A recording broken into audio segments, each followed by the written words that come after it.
Amen. Que le Seigneur vous bénisse. J'ai l'assurance. Non. Il faut que je trouve 50. C'est la page 13, 15. Non. Je ne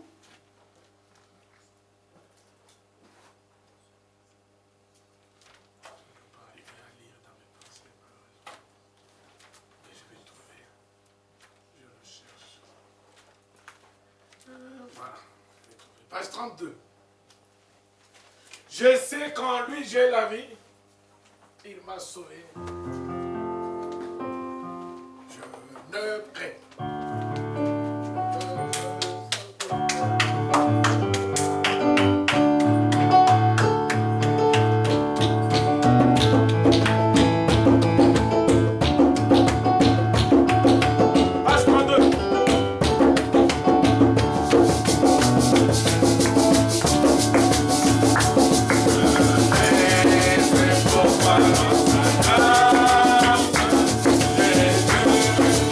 Wow.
Je ne sais pas maintenant où je vous parle, quand est-ce que l'heure de la victoire sonnera?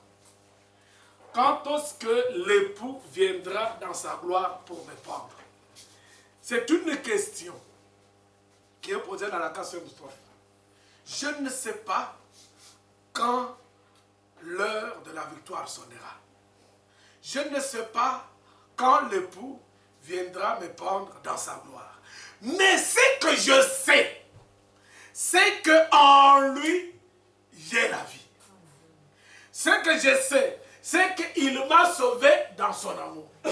Ce que je sais, c'est que maintenant, il me garde par sa main meurtrie qui a été meurtrie à cause de moi.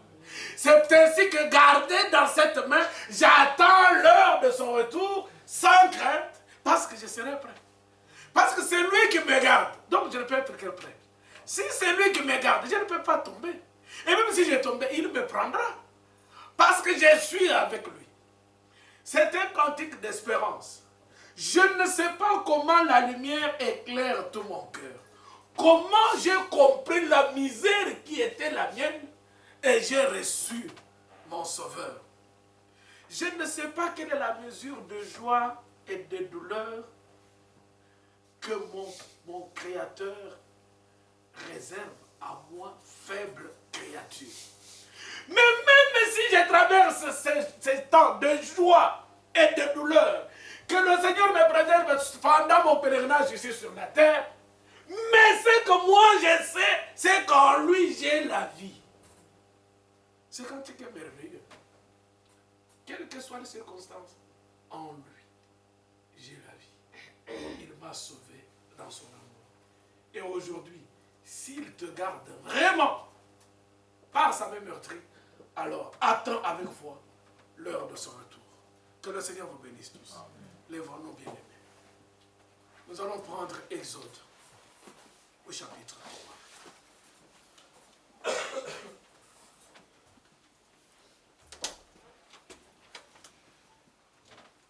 Exode chapitre 3.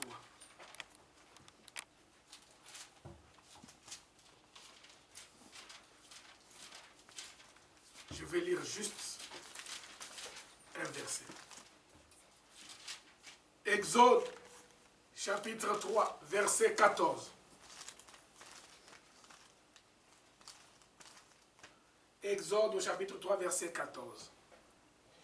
Dieu dit à Moïse, « Je suis celui qui suis. » Et il ajouta, « C'est ainsi que tu répondras aux enfants d'Israël. Celui qui s'appelle « Je suis » m'a envoyé vers vous. » Amen. Père Céleste, telle est ta parole. Tu es celui qui est. Maintenant, Seigneur, c'est encore ton jour. C'est encore ton moment. C'est encore ton instant. Nous te le dédions, nous te le recommandons, nous te le consacrons, afin que toi seul te prennes toute la place maintenant. Et qu'il te le dise, comme tu as dit à Moïse, je suis celui qui suis. Et que dans nos cœurs, nous puissions recevoir ta parole avec foi. Nous puissions l'accepter. Et qu'elle soit notre guide pendant notre pèlerinage ici sur terre, en attendant le grand retour de notre Seigneur et Sauveur Jésus-Christ. Prends-moi en charge, Seigneur. Parle-moi. Parle à tes enfants, Seigneur, notre Dieu. Que maintenant le Saint-Esprit prenne, Seigneur, toute la place en ces lieux et le cœur de chacun de nous et nous conduise dans toute la vérité. Au nom de notre Seigneur et Sauveur Jésus-Christ. Amen. Amen. Asseyez-vous.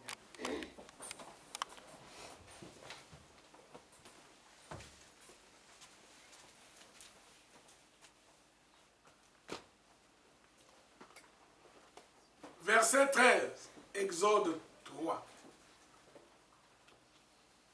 Moïse dit à Dieu, « J'irai donc vers les enfants d'Israël et je leur dirai, le Dieu de vos pères m'envoie vers vous. Mais s'il me demande quel est son nom, que leur répondrai-je? Va leur dire, celui qui s'appelle Je suis m'a envoyé vers vous.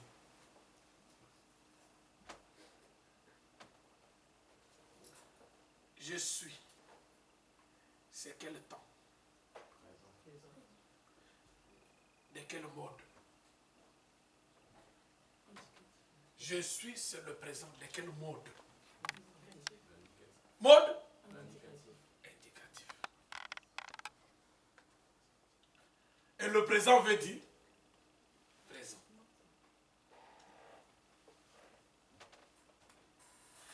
Aujourd'hui, et le je suis, c'est la même chose. Dieu est le je suis. C'est-à-dire, Dieu est le présent. Dieu ne se conjugue pas au passé. Dieu ne se conjugue pas au futur. C'est cela le message que Dieu a voulu donner à Moïse pour donner aux enfants d'Israël. Que celui qui m'envoie, ce n'est pas celui d'hier, ni de demain. C'est le Dieu d'aujourd'hui. Toujours présent. Cela veut dire ceci. Écoutez-moi bien. Que Dieu, hier, il était toujours le je suis. Vous avez compris? Aujourd'hui, il est le je suis. Demain, il sera le je suis. Le même, hier, aujourd'hui, éternellement. Le je suis d'Exode 4.3, verset 14, c'est le même que Hébreux 13.8. Jésus-Christ est le même hier, aujourd'hui, éternellement. Je suis. Pour ceux d'hier, il était le je suis. Hier, quand vous avez vécu, hier, quand vous êtes réveillé, Dieu était le je suis avec vous. Maintenant, il est le je suis d'aujourd'hui. Il n'est plus d'hier. Et ne regardez pas dans le futur. Dieu est présent. C'est maintenant qu'il parle.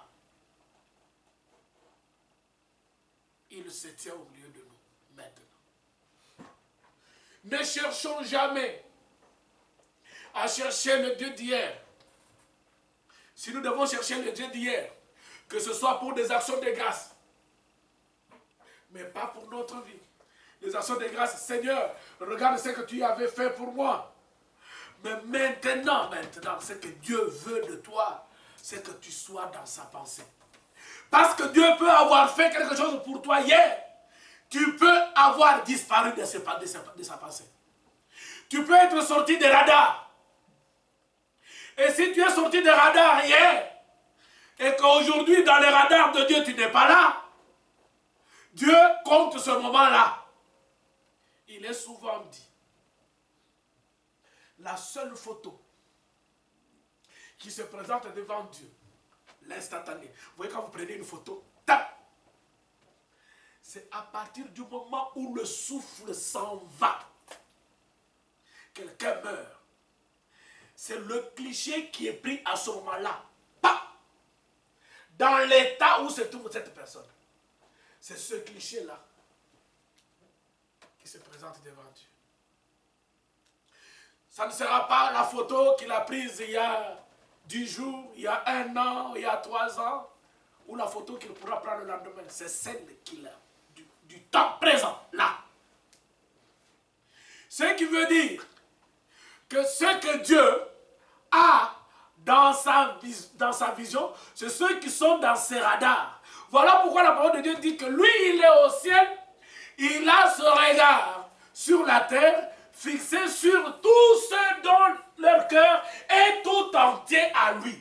Cela veut dire que les regards de Dieu sont maintenant vers tous ceux qui ont leur cœur tout entier tourné à lui maintenant. Même si hier, j'avais mes regards et mes pensées tout vraiment tourné vers Dieu, mais si aujourd'hui, je ne suis plus dans les rayons X de Dieu, cela veut dire qu'il n'est pas le je suis pour moi aujourd'hui.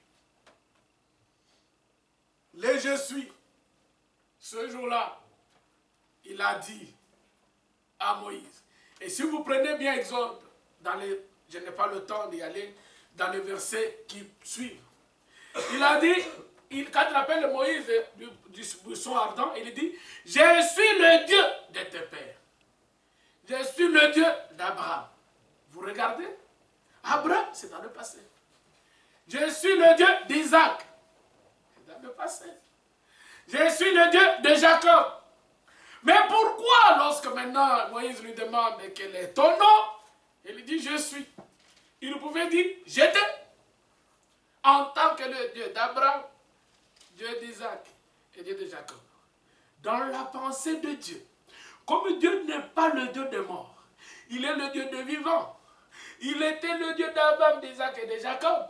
Au moment où il parle à Moïse, il est encore le Dieu d'Abraham, d'Isaac et de Jacob.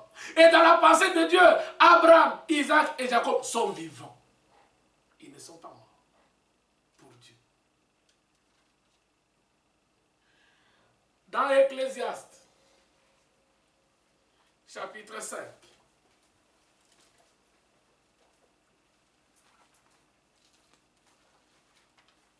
je n'ai pas le temps de revenir sur ce que nous nous sommes dit mercredi, mais je voudrais que vous puissiez prendre ce que nous disons maintenant en droite ligne de ce que nous avons dit mercredi. J'y reviendrai dans le résumé que je ferai dimanche sur ce que nous avons dit mercredi et ce que nous disons aujourd'hui.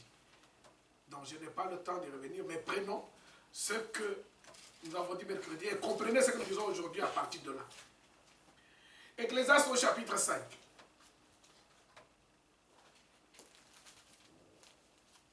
D'abord, je voudrais prendre le dernier verset du chapitre 4.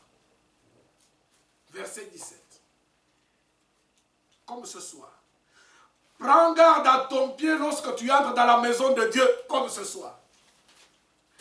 Approche-toi pour écouter, plutôt que pour offrir le sacrifice des insensés, car ils ne savent pas ce qu'ils font.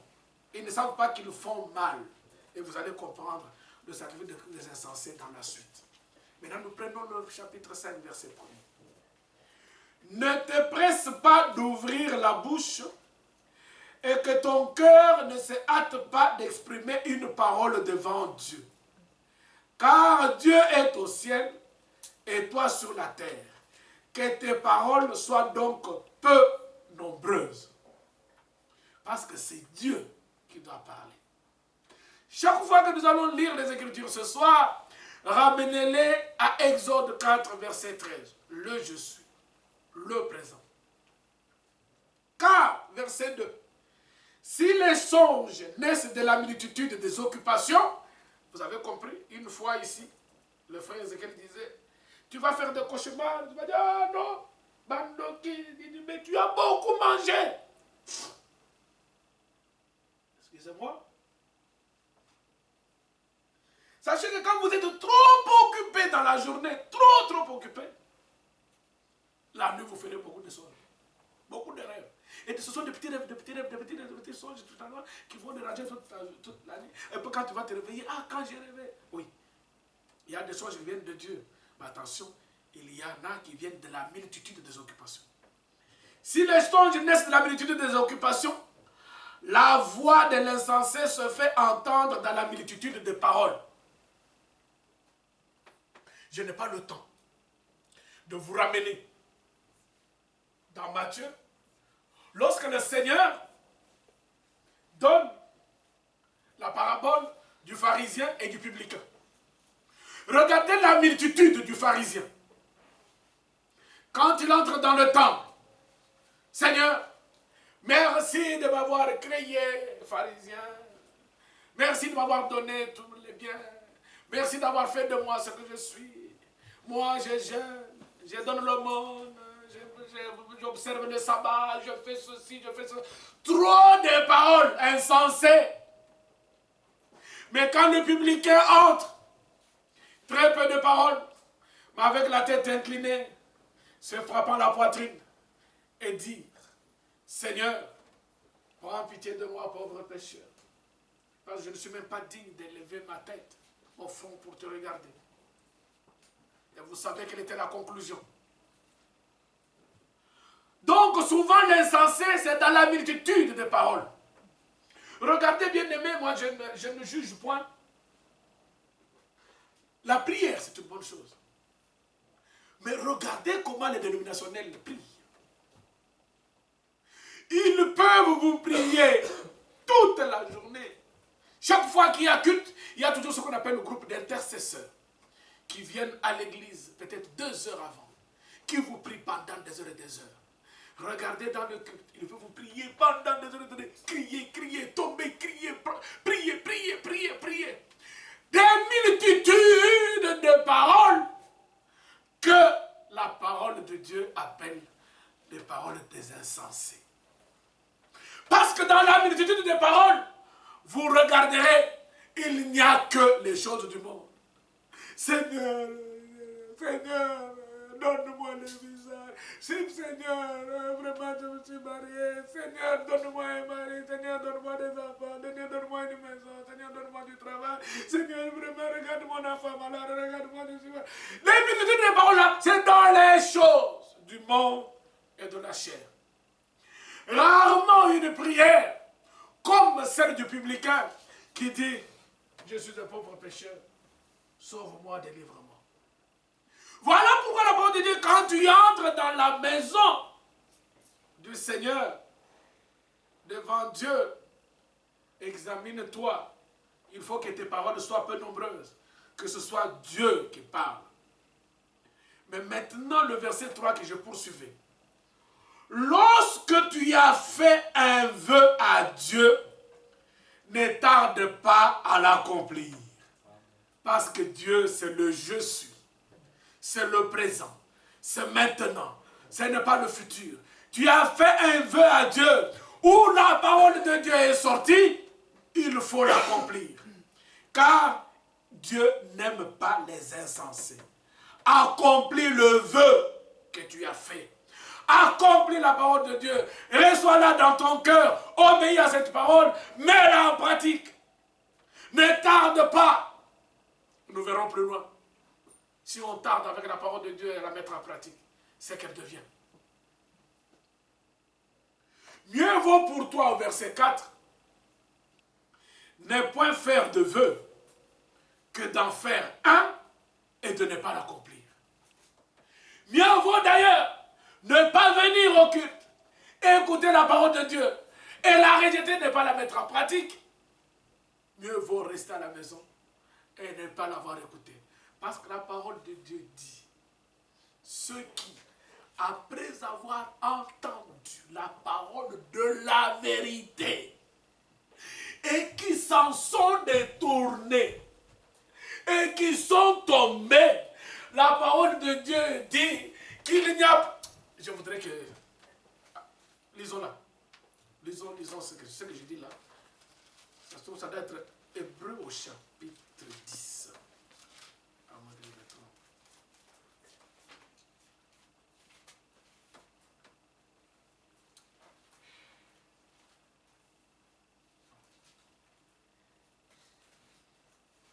Voilà. C'est vrai. C'est Hébreux chapitre 10. Hébreux chapitre 10, verset 26. Car si nous péchons volontairement après avoir reçu la connaissance de la vérité, après avoir reçu la connaissance de la vérité, il ne reste plus de sacrifice pour les péchés, mais une attente terrible du jugement et l'ardeur d'un feu qui dévorera les rebelles.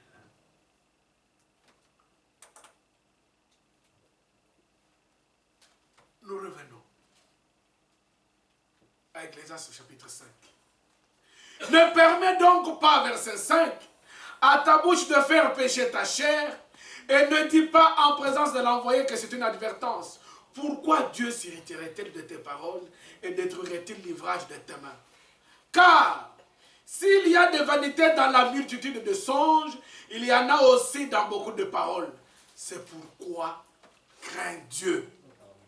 Marchons dans la crainte de Dieu et mettons en pratique la parole de Dieu dès que nous la recevons.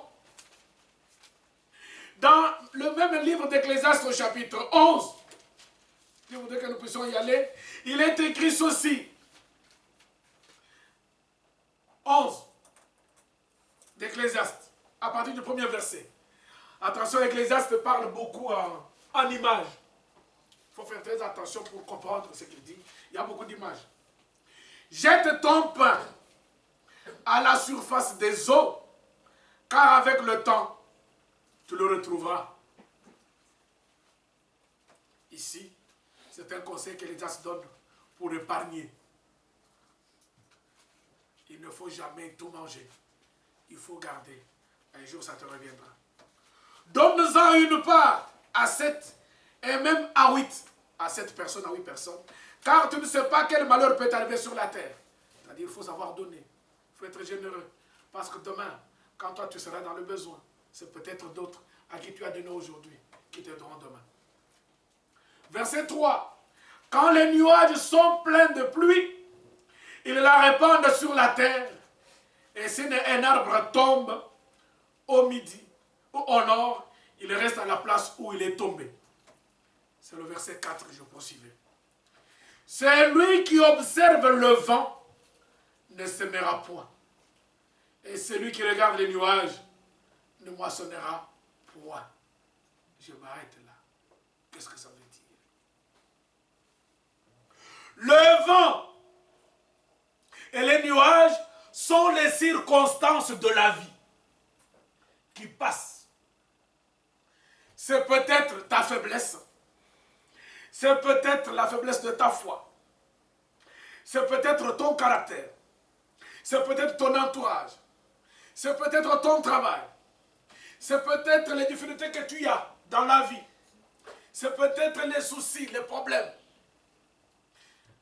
Si ceux qui sont au village, qui ont l'habitude de semer et de moissonner, vous verrez qu'ils n'ont pas regardé le vent et les nuages. Si tu sors le matin, tu regardes les nuages, tu te dis, il va pleuvoir, ça ne sert à rien que je sorte, pas je serai mouillé, tu ne sortiras jamais.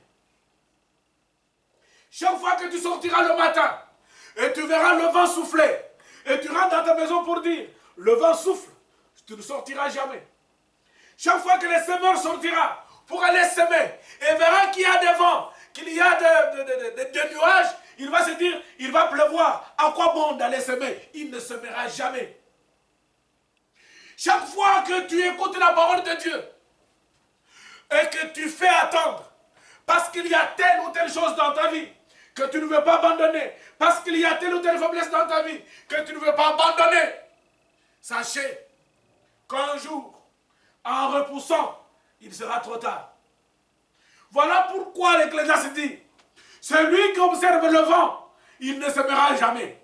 Celui qui regardera toujours, est-ce que je pourrais?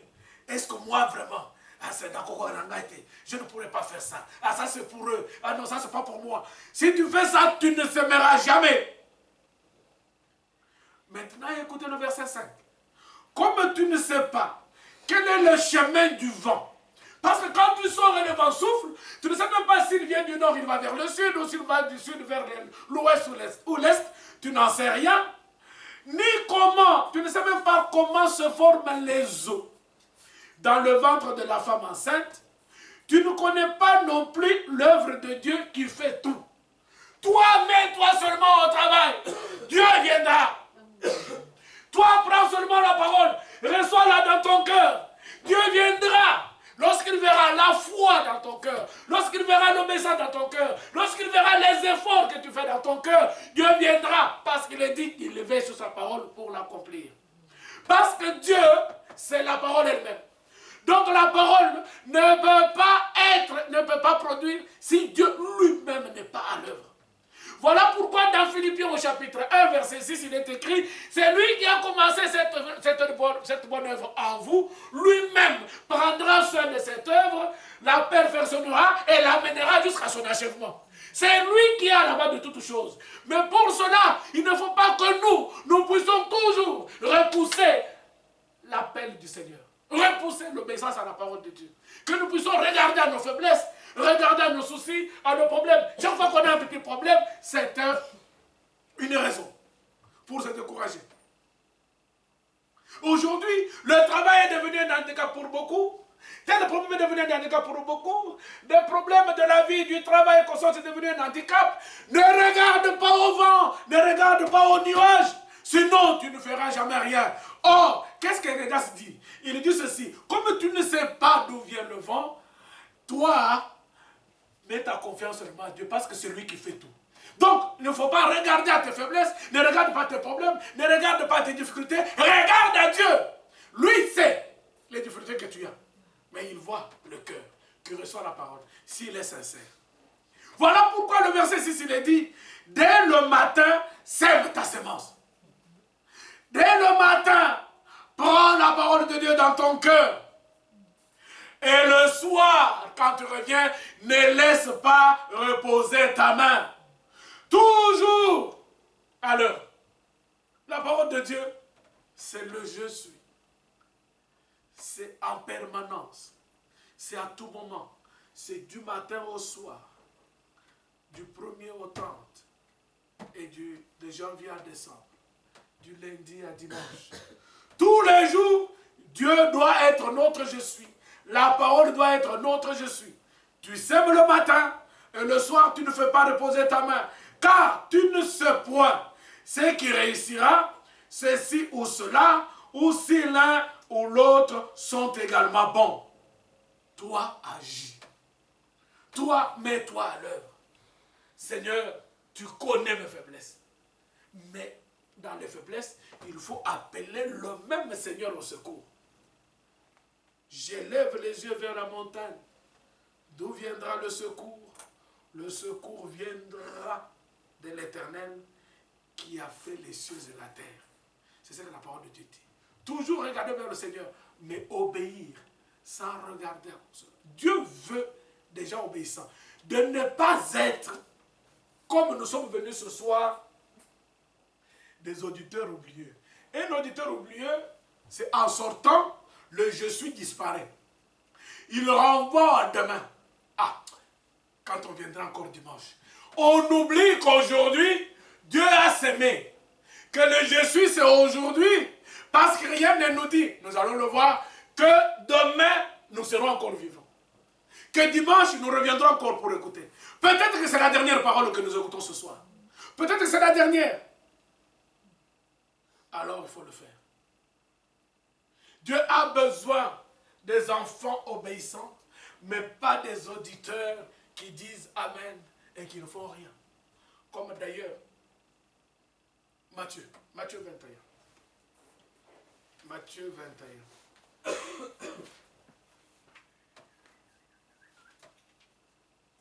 Matthieu chapitre 21.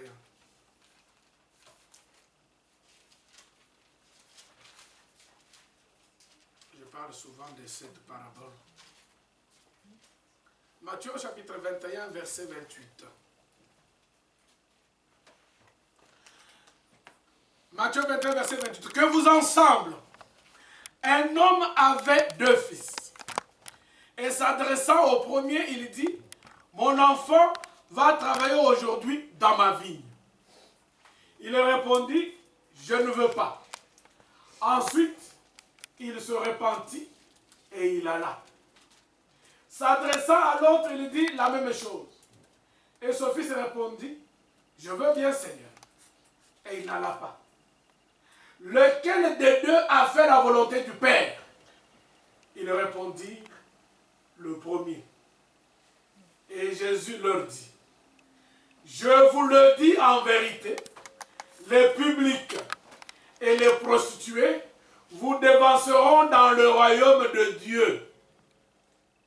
Car Jean est venu à vous dans la voie de la justice, et vous n'avez pas cru en lui. Mais les publicains et les prostituées ont cru en lui. Et vous, qui avez vu cela, vous ne vous êtes pas ensuite repentis pour croire en lui. Il y a une parole qui est sortie. Cette parole s'est adressée de la même manière à 2 personnes. une seule parole, deux personnes. La parole était laquelle? Mon enfant va travailler aujourd'hui dans ma vie. C'est la parole, la seule. Au premier enfant, mon enfant va travailler aujourd'hui dans ma vie. Le premier enfant qui a entendu cette parole dit, j'ai affaire. J'ai affaire. Après, il se retire dans son coin. Il dit, mais c'est mon père quand même. Et puis la vigne là, même si c'est sa vigne, mais c'est mon héritage. Non. Je me répands d'avoir dit non à mon père. Je vais au champ. La même parole au deuxième enfant. Mon enfant va aujourd'hui travailler dans ma vie. Amen.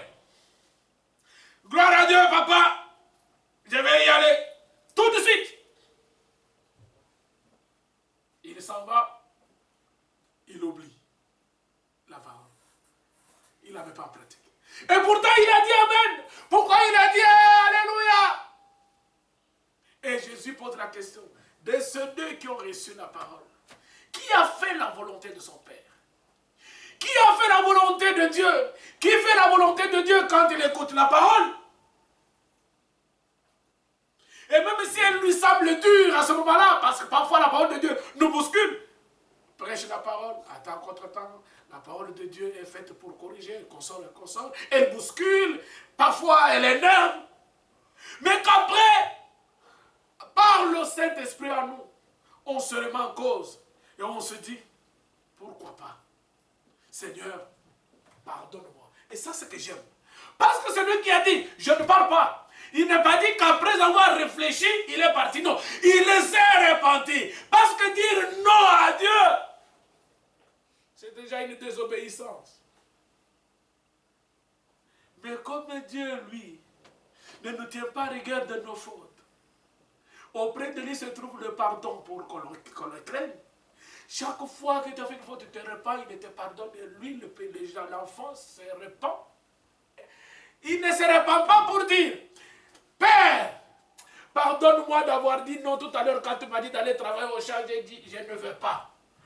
Non, la repentance veut dire reconnaître que j'ai mal fait et réparer. Et ne plus faire le mal qu'on a fait. Père, je demande pardon parce que j'ai dit, je ne veux pas y aller. Je me repens. J'y vais. Désormais, c'est ce que je commence à faire. Mais, l'autre fils, alléluia, alléluia, allez dans les églises. Écoutez des alléluia quand vous entendez la parole de Dieu. Alléluia, Dieu soit loué, ouais, tu vas manger ma dîme, vraiment, toi, vraiment.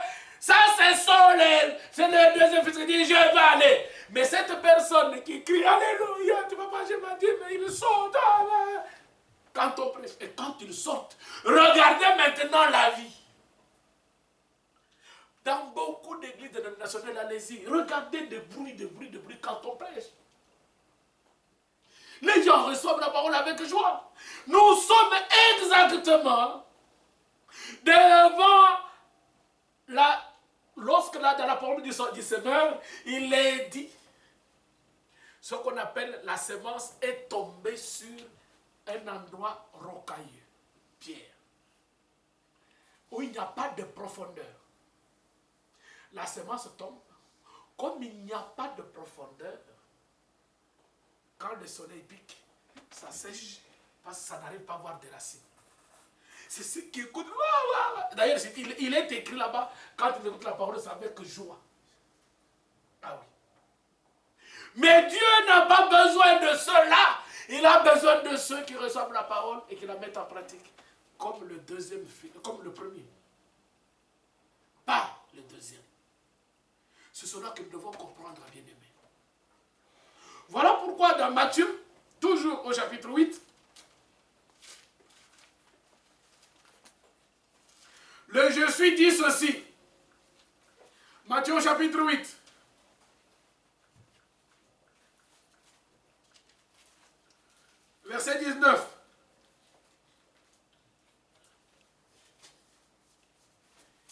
Jésus faisait tellement de choses qu'il y avait des gens qui avaient, comme aujourd'hui. Ne pensez pas que des gens aujourd'hui dans les églises qui crient, oh, qui sont bien quand ils écoutent la parole de Dieu. Mais pour la mettre en pratique, c'est un problème. Même du temps du Seigneur Jésus, il y avait des gens zélés comme ça, des gens épidermiques. Regardez à partir du verset 18. Matthieu 8, verset 18. Jésus voyant une grande foule autour de lui, donna l'ordre de passer sur l'autre bord. Alors un scribe s'approcha. Tellement content. Sans doute qu'il a vu les miracles de Jésus. Il a vu, il a entendu ses discours vraiment. Il s'approche de Jésus et il lui dit une grande déclaration. Maître, je te suivrai partout où tu iras. Jésus, sachant cela, il lui dit, Jésus lui répondit, tu veux me suivre? Les renards ont des tanières et les oiseaux du ciel ont des nids. Mais celui que tu veux suivre, partout où il ira, là, le Fils de l'homme n'a pas un lieu où il puisse reposer sa tête. Je suis en train de me poser la question de savoir, ce scribe, vous l'avez vu au jardin de Gethsémani? Lorsqu'on est venu arrêter le Seigneur Jésus-Christ, il était avec les 11. Parce que le 12e l'avait trahi. Le scribe qui avait dit, je te suivrai partout où tu iras, il n'était pas là. Normalement, il devait être au jardin de Gethsémani. Au moment où on est venu arrêter le Seigneur Jésus-Christ, il était où? Parce qu'il avait dit, je te suivrai partout où tu iras. Déclaration oiseuse. Déclaration poreuse. Déclaration inutile. Voilà pourquoi le Seigneur Jésus de Sacha, il lui dit, oui, partout où tu irais. Mais moi, je vais souvent dormir à la montagne et dans le jardin, tu viendras. Et sans doute le scribe, lui, avait un beau palais. Souvent, nous recevons la parole de Dieu. Nous venons à l'église. En passant vraiment qu'en venant, nous aurons une bonne vie. Non, la vie des enfants de Dieu est une vie de sacrifice. C'est une vie de combat. Ah, hier encore, dans notre film.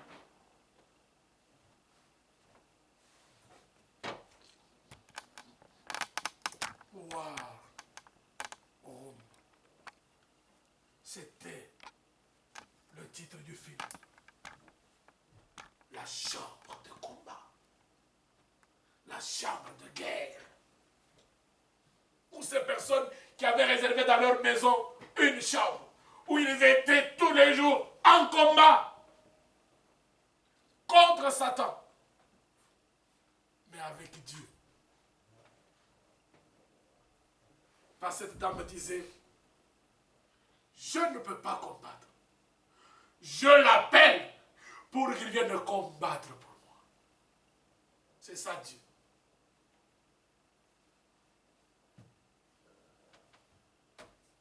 Verset 21. Un autre d'entre les disciples lui dit, Seigneur, permets-moi d'aller d'abord ensevelir mon père. Ecclésiaste, chapitre 11, que nous venons de lire tout à l'heure. Celui qui regarde le vent, celui qui regarde les nuages, ne sèmera point, ne moissonnera jamais. Ne regarde pas en arrière. Voilà pourquoi Jésus lui répondit, suis-moi et laisse les morts ensevelir leurs morts. Nous sommes des vivants. Laissez les morts s'enterrer mutuellement. Ne laissons pas les choses du monde prendre beaucoup de temps et faire attendre le Seigneur. C'est comme si le Seigneur marchant, le disciple lui dit, arrête-toi là, Seigneur. Attends-moi ici, ne bouge pas. Je vais enterrer mon père. Quand je reviens, que je te retrouve ici pour qu'on aille. Non. Jésus lui dit, suis-moi. Pourquoi? Parce que Jésus est en marche. Parce que Dieu est en marche. Parce que Dieu ne s'arrête point. N'arrête pas Dieu pour t'occuper d'abord des choses du monde. Continue ta vie avec Dieu. Sans attendre. Le je suis est toujours d'actualité. est toujours présent. Et il ne faut jamais, jamais le faire attendre. C'est cela que le Seigneur a voulu faire comprendre à ses disciples qui voulaient aller enterrer son Père. La parole de Dieu, elle est continue et on l'arrête jamais. Ça, j'ai entendu, mais je pourrais faire ça. La parole de Dieu, bon, que les femmes soient habillées d'une manière décente. Bon, très bien. Seigneur, arrête-toi là. Moi, je suis encore jeune. J'ai à peine 17 ans, 18 ans, 20 ans, 22 ans, 23 ans. J'ai encore le temps de m'habiller comme les jeunes d'aujourd'hui. J'ai encore le temps de me réduire comme les jeunes d'aujourd'hui. Est-ce que tu pourrais attendre, Seigneur, que je puisse d'abord finir ma jeunesse? Après ce moment.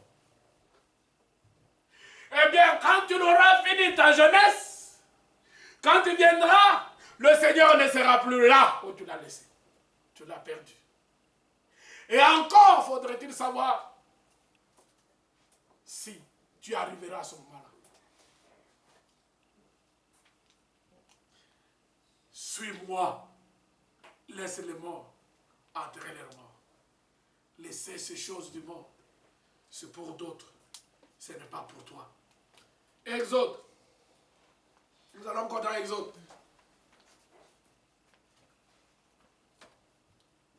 Non. Nous allons prendre Exode à la fin. Prenons d'abord Luc. Luc au chapitre 14. Nous prendrons Exode 16 tout à l'heure. Et nous allons finir par là. Luc, après nous ferons le résumé dimanche de tout cela. Et il y a encore quelques... Luc au chapitre 14, verset 15.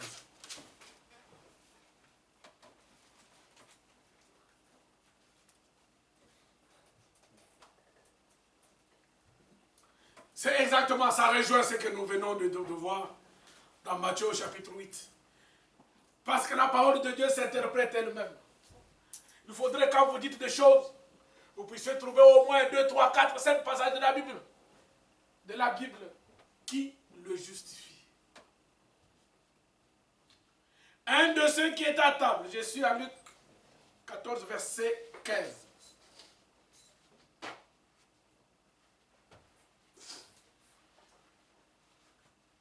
Un de ceux qui étaient à table, après avoir entendu ces paroles, dit à Jésus, « Heureux celui qui prendra son repas dans le royaume de Dieu. » Et Jésus lui répondit, « Un homme donna un grand repas et il invita beaucoup de gens. » Vous connaissez la parabole.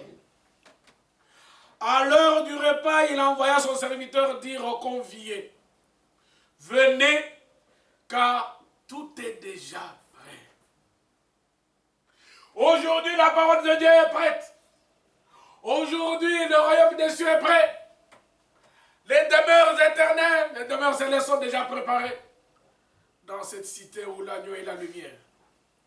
Maintenant, vous les invités qui avez reçu la parole, venez. Mais tous, verset 18, unanimement, se mirent à s'exécuter. À s'excuser, pardon. Voilà encore ceux qui font retarder le Seigneur. Le repas est prêt. Pourquoi devons-nous encore attendre? Les noces de l'agneau sont arrivées, sont prêtes. Pourquoi nous ne voulons pas hâter le retour du Seigneur pour nous chercher afin d'aller participer aux noces de l'agneau? Pourquoi? Mais à cause de ce que nous allons entendre. Nous remettons toujours à plus tard. Les histoires de Dieu, c'est toujours plus tard. On verra, Seigneur, je fais d'abord ça. On verra le culte à quelle heure? À 19h30. Oh non, moi je suis au travail. Oh non, j'ai une fête. Non, je ne pourrai pas venir, je dors. Et je ne pourrai pas, donc... C'est toujours à plus tard. Mais il y a telle parole qui te dit, change telle habitude. Je ne peux pas pour le moment, c'est difficile. J'ai une telle faiblesse, ça viendra, Seigneur. Donc, sers le Seigneur. Comme Josué disait, ça c'est ma prière tous les jours. Moi et ma maison, nous servirons l'Éternel. Je prie toujours pour ma femme et mes enfants, afin que nous puissions servir réellement le Seigneur, sans nous laisser empêtrer dans des faiblesses inutiles. Oui, Seigneur, j'ai acheté un champ. Je suis obligé d'aller le voir. Excuse-moi, je t'ai prie. Je viendrai à la fête plus tard. Oui, le champ. Qui t'a donné le champ? Le champ passera. Mais celui qui t'invite à son festin, c'est celui qui peut te donner d'autres champs. Même si tu ne vas pas voir celui-là. Parce qu'il est la source de toutes choses. Comme je vous l'ai dit dimanche. Encore une fois. Un autre dit, j'ai acheté 5 paires de bœufs. Je vais les essayer. Excuse-moi, je te prie. Oui. Toujours des excuses pour Dieu. Mais pour ces choses-là. Mais pourquoi? Si j'ai acheté 5 paires de bœufs, je ne peux pas dire à celui qui me les a vendus. Non. Aujourd'hui, je suis invité au festin du Seigneur. Je viendrai essayer mes 5 paires de bœufs plus tard. Non, c'est à Dieu qu'on s'excuse. Lui, on lui demande d'attendre. La parole de Dieu est toujours en attente. Nous ne voulons pas la mettre en pratique. Nous la faisons toujours attendre. Parce que pendant ce temps, nous nous occupons des choses du monde qui nous accaparent, qui prennent tout notre temps, qui prennent toute notre intelligence, qui prennent tous nos efforts, qui prennent vraiment